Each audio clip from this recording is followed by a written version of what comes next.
சங்கீதம் 20:7. சிலர் ரதங்களை குறித்தும் சிலர் குதிரைகளை குறித்தும் மேன்மை பாராட்டுகிறார்கள். நாங்களோ எங்கள் தேவனாகிய கர்த்தருடைய நாமத்தை குறித்தே மேன்மை பாராட்டுகிறோம்.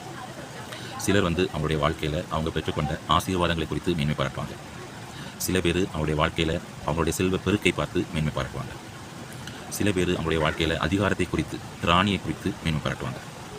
சில பேர் அவங்களுடைய வாழ்க்கையில் அவங்களுடைய ஆரோக்கியத்தை குறித்து மேன்மை பாராட்டுவாங்க. சில பேர் பலவீனமாக இருப்பாங்க, சொல்லுவாங்க, நான் பார்த்தியா இவ்வளோ திராணியாக இருக்கிறேன், இவ்வளோ ஆரோக்கியமாக இருக்கிறேன் என்கிற விதமாக மேன்மை பாராட்டுவாங்க. வேதத்தில் சொல்லப்பட்டிருக்குது, நாங்களோ எங்கள் தேவனாகிய கர்த்தருடைய நாமத்தை குறித்து மேன்மை பாராட்டுகிறோம்.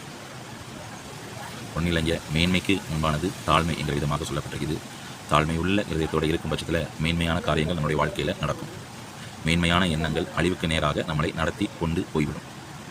யோசேப்பு அவருடைய வாழ்க்கையில் பார்வோன் தலைவர் யோசேப்கிட்ட கேட்பார், நீர் தான் இந்த சொப்பனத்திற்கு பதில் சொல்லுவாரோ? யோசேப்பு சொல்வார், நான் இல்லை, கிறிஸ்துவினாலே ஆகும். அந்த இடத்துல யோசேப்பு தன்னை தாழ்த்தி கர்த்தர் இயேசுவை உயர்த்துவார். யோசேப்புடைய வாழ்க்கை நெறிமுறை உங்களுக்கு தெரியும் இல்லையா? அந்த தேசத்திற்கே உயர்ந்த ஸ்தானத்தில் கொண்டு போய் சேர்க்கும் வண்ணமாக கர்த்தர் அவரை உயர்த்துவார். நம்மளும் நம்முடைய வாழ்க்கையில் அகந்தையின் எண்ணம், மேட்டிமையின் எண்ணத்தை நீக்கிவிட்டு தாழ்மையுள்ள இருதயத்தோட கர்த்தருடைய நாமத்தை உயர்த்தி வாழ பழகுவோம். அதுதான் கர்த்தர் நம்மகிட்ட விரும்புகிற காரியம் கூட.